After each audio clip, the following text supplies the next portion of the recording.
तो आज हम लोग एक्सरसाइज 5.3 का क्वेश्चन नंबर 1 करेंगे। देखिए क्वेश्चन नंबर 1 क्या है, जो भी एपी दिया हुआ है उस एपी का सम फाइंड करना है हम लोगों को। ठीक है, मतलब अगर इसको आप देखेंगे, मतलब ये कहा जा रहा है कि 2 + 7 + 12 अप टू 10 टर्म्स तक का सम फाइंड करना है। एपी दिया हुआ रहेगा और उसके n टर्म्स का सम फाइंड करना है। ठीक है, तो क्वेश्चन में हम लोगों को ध्यान देना होगा कि यहाँ पे टर्म दिया हुआ है या फिर कुछ और। जैसे यहाँ लिखा हुआ 10 टर्म्स, इसके जगह पे हो सकता है ... करके 84 लिखा हुआ रहे और आगे टर्म ना लिखा हुआ रहे, तो ऐसे केस में क्वेश्चन चेंज हो जाता है।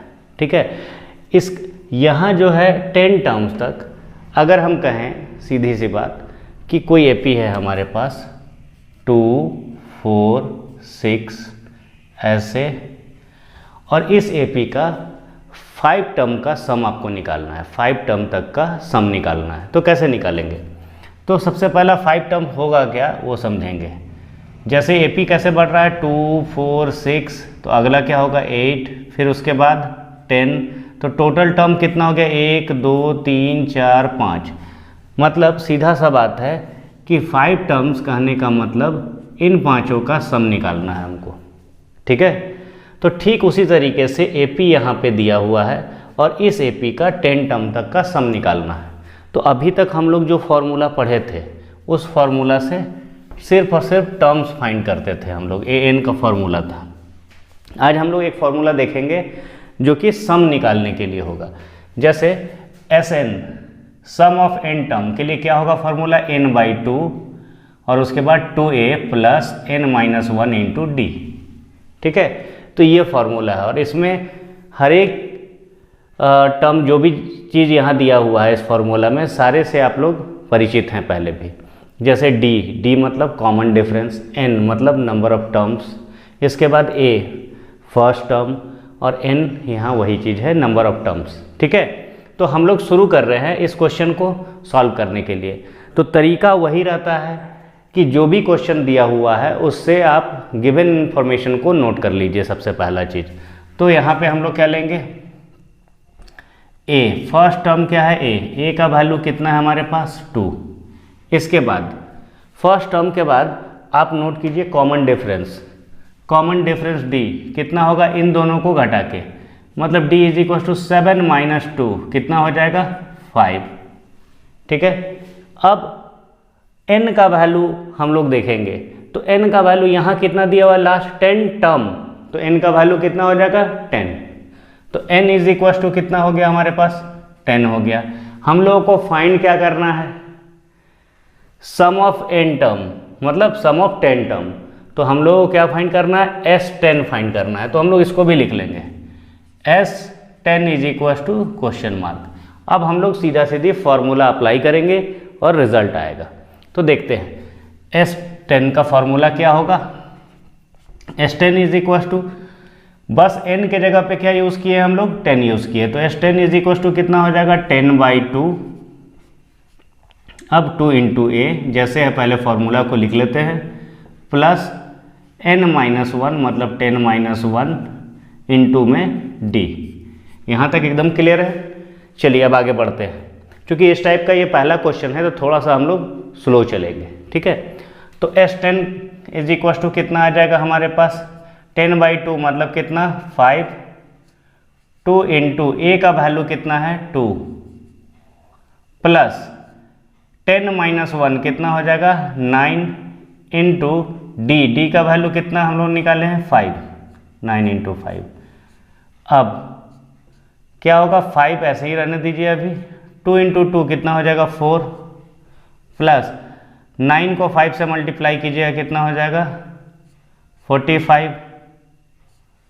ठीक है, नेक्स्ट अब क्या होगा 5 × में क्या रहेगा हमारे पास 4 + 45 कितना हो जाएगा 49। अब S10 का वैल्यू हम लोग इनको बस मल्टीप्लाई करके लिख देंगे। तो मल्टीप्लाई करते हैं 5 को 9 से तो कितना होगा 45। ठीक है, और 4 कैरी हो जाएगा हमारा, और 5 4 ज़ा 20 और 4 24, तो ये आ जाएगा हमारा S10 का वैल्यू, यहाँ S10 लिख दिए। तो उम्मीद करते हैं ये क्वेश्चन एकदम क्लियर हो गया होगा। ठीक इसी तरीके से क्वेश्चन नंबर 1 में टोटल 4 पार्ट है। फर्स्ट पार्ट हम लोग सॉल्व किए, अब हम लोग सेकेंड पार्ट देखें। क्वेश्चन यहाँ भी सेम चीज़ है, AP दिया हुआ है और कितने टर्म तक का सम फाइंड करना है, 12 टर्म का सम फाइंड करना है। ठीक है, तो हम लोग जो भी इंफॉर्मेशन दिया हुआ है उस इंफॉर्मेशन को हम लोग नोट डाउन कर लेते हैं। ठीक है, तो चलिए क्या है, A का वैल्यू सबसे पहला, A इज इक्वल टू कितना है, -37। क्लियर है। अब D निकालेंगे, D इज इक्वल टू क्या होगा, देखिए ये टर्म माइनस ये टर्म, मतलब इसमें से इसको सब्सट्रैक्ट करना होगा, तो हम लोग लिखेंगे -33, ठीक है, और माइनस कितना करना होगा, -37। अब अगर इसको देखेंगे तो हम लोग इसको कैसे लिख सकते हैं, -33 जैसे है वैसे ही रहेगा, -33, और ये माइनस और माइनस कितना हो जाएगा, +37। अब इन दोनों के बीच का डिफरेंस कितना होगा, देखिए 33 है और 37, तो डिफरेंस कितना आ जाएगा, 4 का, मतलब कॉमन डिफरेंस हमारा कितना आया, 4 आया। अब इसके बाद लास्ट टर्म ये दिया हुआ है, मतलब ये लास्ट टर्म नहीं, मतलब टोटल 12 टर्म है यहाँ पे। ठीक है, तो n का वैल्यू हमारे पास कितना हो गया, 12। यहाँ नोट डाउन कर लेते हैं, n इज इक्वल टू 12। हम लोगों को फाइंड क्या करना है, सम फाइंड करना है, कितने टर्म्स तक का, 12 टर्म्स तक का, तो S12 हम लोग लिखेंगे। ठीक है, ये फाइंड करना है हम लोगों को, क्या, S12 is equal to question mark, और फॉर्मूला पता है SN का। SN का क्या फॉर्मूला होता है, n/2 2 × A + n-1 × D। तो हम लोग क्या करेंगे, लिखेंगे S12 इज इक्वल टू, सीधा सीधी अब हम लोग यूज़ करते हैं n/2, n के जगह पे कितना है हमारे पास, 12 है, तो 12/2 ब्रैकेट में 2 × A का वैल्यू कितना है, -37। एक चीज़ याद रखिएगा, जब भी निगेटिव वैल्यू आए ना ब्रैकेट में डाल लीजिए, कभी कोई कैलकुलेशन में मिस्टेक नहीं होगा।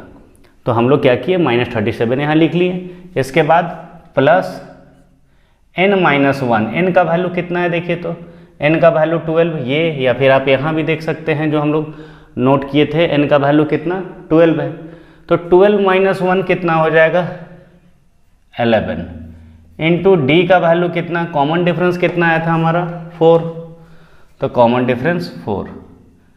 तो ये यहाँ पे समझ में आ रहा है, एकदम कहीं से कोई दिक्कत नहीं होना चाहिए इतना में। 12/2 कितना हो जाएगा, 6। अब 2 × 37 और माइनस में, तो पहले माइनस का साइन लगा लीजिए। अब 7 को 2 से मल्टीप्लाई कीजिएगा, कितना होगा, 14, तो 4 लिख लिए, 1 कैरी हो गया, 3 2 = 6 और 1 7, मतलब 74 प्लस, अब यहाँ कितना है, 11 × 4 कितना हो जाएगा, 44। देखिए कितना आसानी से निकल रहा है, आराम से सारा चीज़ आएगा, सोच समझ के करते जाइएगा सिर्फ। यहाँ 6 × अब ये दोनों क्या होगा भाई, एक निगेटिव एक पॉजिटिव, तो ये तो सब्सट्रैक्ट होगा, और दूसरा चीज़ निगेटिव वाला का साइन, बड़े वाले नंबर का साइन निगेटिव है, तो आंसर कैसा आएगा, निगेटिव आएगा। तो सबसे पहला हम लोग साइन माइनस का लिखे। अब 74 - 44 कितना हो जाएगा, 30। ठीक है, अब सीधा सीधी इन दोनों को मल्टीप्लाई कीजिए, S12 का वैल्यू आ जाएगा। तो हम लोग यहाँ लिख लेते हैं S12 इज इक्वल टू 6 3 = 18 और 1 0 और साइन माइनस का। तो इस AP का 12 टर्म तक का सम कितना आया, -180। उम्मीद है ये क्वेश्चन भी एकदम क्लियर हुआ होगा।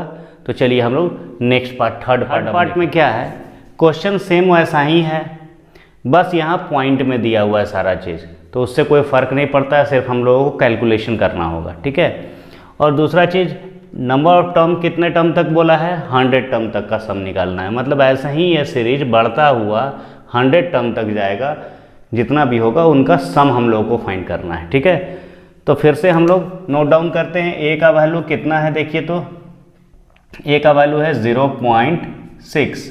डी कॉमन डिफरेंस कितना हो जाएगा, यहाँ 1.7 है माइनस 0.6, तो अब इन दोनों को सब्सट्रैक्ट कीजिएगा तो कितना आ जाएगा 1.1। ठीक है, तो कॉमन डिफरेंस तो हमारा आ गया 1.1। अब इसके बाद n का वैल्यू नोट कर लीजिए, n इज इक्वल टू कितना है 100। अब फाइंड क्या करना है, Sn फाइंड करना है, मतलब सम ऑफ n टर्म। तो s और n कितना है 100, तो हम लोग क्या लिखेंगे S100 is equal to question mark. Clear है इतना, ये तो हर क्वेश्चन में करते आ रहे हैं हम लोग। ठीक है, चलिए अब इसके बाद हम लोग देखते हैं आगे क्या करना है। तो हमारे पास फॉर्मूला यहाँ पे है ही, तो S100 इज इक्वल टू कितना हो जाएगा n/2। n कितना है देखिए 100, तो 100/2 हम लोग लिखेंगे 100/2, फिर 2 इंटू 0.6 ए का वैल्यू, मतलब ए का वैल्यू कितना है 0.6, ये समझ में आ रहा है, तो 2 इंटू कर दिए। प्लस में क्या किए हैं n-1, n कितना है 100, तो 100 - 1 इंटू में क्या होगा d का वैल्यू हमारा आया है कितना 1.1, और ब्रैकेट को क्लोज कर दिया। तो ये हो गया। अब इनको धीरे धीरे सिंप्लीफाई करते हैं हम लोग। तो क्या है 100/2 कितना हो जाएगा 50। इसके बाद 2 इंटू 0.6, देखिए पॉइंट लगा हुआ है तो डरने का बात नहीं है। 0.6 को आप 0 पॉइंट को भूल जाइए, सिर्फ और सिर्फ नंबर्स को याद रखिए। तो 6 को 2 से इंटू जब आप कीजिएगा तो कितना होगा 12, तो पहले आप लिखिए यहाँ पे 12। अब एक डिजिट के बाद पॉइंट है, तो एक डिजिट के बाद पॉइंट लगा दिए, मतलब ये कितना हो गया 2 इंटू 0.6 1.2 हो गया। ठीक है 1.2। अब इसके बाद प्लस करेंगे, ये कितना होगा 99 इंटू 1.1, तो 99 इंटू 1.1। अब इनको भी आप मल्टीप्लाई कर सकते हैं, देखिए हम करके यहाँ दिखलाते हैं। 99 को 1.1 से, मतलब 11 से सीधा सीधी मल्टीप्लाई करेंगे तो 1 9 जा 9, यहाँ भी 9, यहाँ भी 9 और यहाँ भी 9। अब हम लोग क्या कर सकते हैं 9 लिखेंगे, 9 और 9 18, 8 हो गया, 1 कैरी हो गया, 9 और 1 कितना हो गया 10 हो गया। मतलब आया कितना हमारे पास 108, और उसके बाद पॉइंट यहाँ लगाएंगे, क्यों, क्योंकि एक डिजिट के बाद पॉइंट है। ठीक है, तो 108.9, तो हम लोग इसको लिख लेते हैं 108.9। अब हमारे पास बस इन दोनों को प्लस करने का काम बचा ब्रैकेट के अंदर, तो हम लोग क्या करेंगे 50 जैसे है वैसे ही लिखेंगे। अब इन दोनों को जब आप सम कीजिएगा तो कितना आएगा, यहाँ देखिए 9 और 2 कितना हो गया 11, 1 लिख दिया। अब पॉइंट जैसा था वैसे पॉइंट को बैठा दिए। अब इसके बाद 8 और 1 कितना हो जाएगा 9, और 1 जो कैरी हमारा था वो हो जाएगा 10, तो 10 का 0 हम लोग लिख दिए। इसके बाद 0 प्लस वो जो कैरी था तो कितना हो गया 1, और ये 1, तो मतलब हमारा आया कितना 110.1। अब हम लोग क्या करेंगे, इनको मल्टीप्लाई करेंगे 50 से, और 50 से मल्टीप्लाई करने का जरूरत नहीं है, सिर्फ 5 से मल्टीप्लाई कर दीजिए। ठीक है, और एक 0 बैठा दीजिएगा लास्ट में, और एक 0 जैसे ही बैठाइएगा पॉइंट गायब हो जाएगा, क्योंकि एक डिजिट के बाद पॉइंट है। तो चलिए इसको 5 से जब मल्टीप्लाई करेंगे तो कितना आ जाएगा 55, और यहाँ 5, तो ये आ जाएगा आपका S100 का वैल्यू। तो क्लियर हुआ, थर्ड नंबर भी हम लोग सॉल्व कर लिए। अब हम लोग फोर्थ पार्ट में सेम चीज़ है, एपी दिया हुआ है और 11 टर्म तक का सम फाइंड करना है हम लोग को।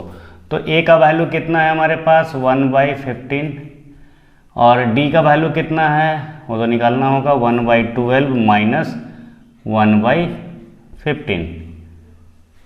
ठीक है, तो अब देखिए इन दोनों का एलसीएम लेना होगा। एलसीएम लेने के लिए एलसीएम अगर निकालेंगे तो देखिए सीधा सीधी इन दोनों का एलसीएम, इन दोनों का प्रोडक्ट ही आएगा एलसीएम। तो कितना हो जाएगा हमारे पास 12 इंटू 15 180। ठीक है, अब इसके बाद ऊपर 12 से डिवाइड करेंगे, बचेगा कितना 15 बचा, और 15 इंटू 1 कितना हो जाएगा 15 माइनस 15 से डिवाइड करेंगे कितना बचेगा 12, तो 12 इंटू 1 12, मतलब कितना 3/180, और 3/180 इसका मतलब कितना काट दीजिए, मतलब 1/60। ये हो गया हमारा डी का वैल्यू। ठीक है, अब n का वैल्यू तो दिया हुआ है हमारे पास, n इज इक्वल टू कितना है 11, और S11 is equal to question mark. ये हमको फाइंड करना है। फॉर्मूला हमारे पास वही है, क्या है, S11 का फॉर्मूला क्या हो जाएगा, S11 is equal to n/2, n कितना है 11, तो 11/2 लिख देंगे। 2 इंटू a का वैल्यू कितना है 1/15, ठीक है, प्लस n-1, n कितना है 11, 11 माइनस 1 कितना हो जाएगा 10, इंटू डी का वैल्यू कितना आ जा रहा है, डी का वैल्यू है 1/60, तो 1/60 लिख दिया, ब्रैकेट क्लोज। अब हमारे पास कितना आ जाएगा, इसको रहने दीजिए अभी 11/2 को वैसे ही, यहाँ 2/15 हो जाएगा, 2/15, 2 इंटू 1 2 हो गया, 2/15 प्लस 10 से कैंसिल आउट होगा, ये 0 0 कट जाएगा, तो बचेगा कितना 1/6, तो 1/6 यहाँ लिख दिया। अब इसके बाद कितना आएगा 11/2, तो हो ही गया। अब हाँ, अब हम लोग इनको क्या करेंगे, एलसीएम लेंगे, तो 15 और 6 का एलसीएम कितना हो जाएगा 90।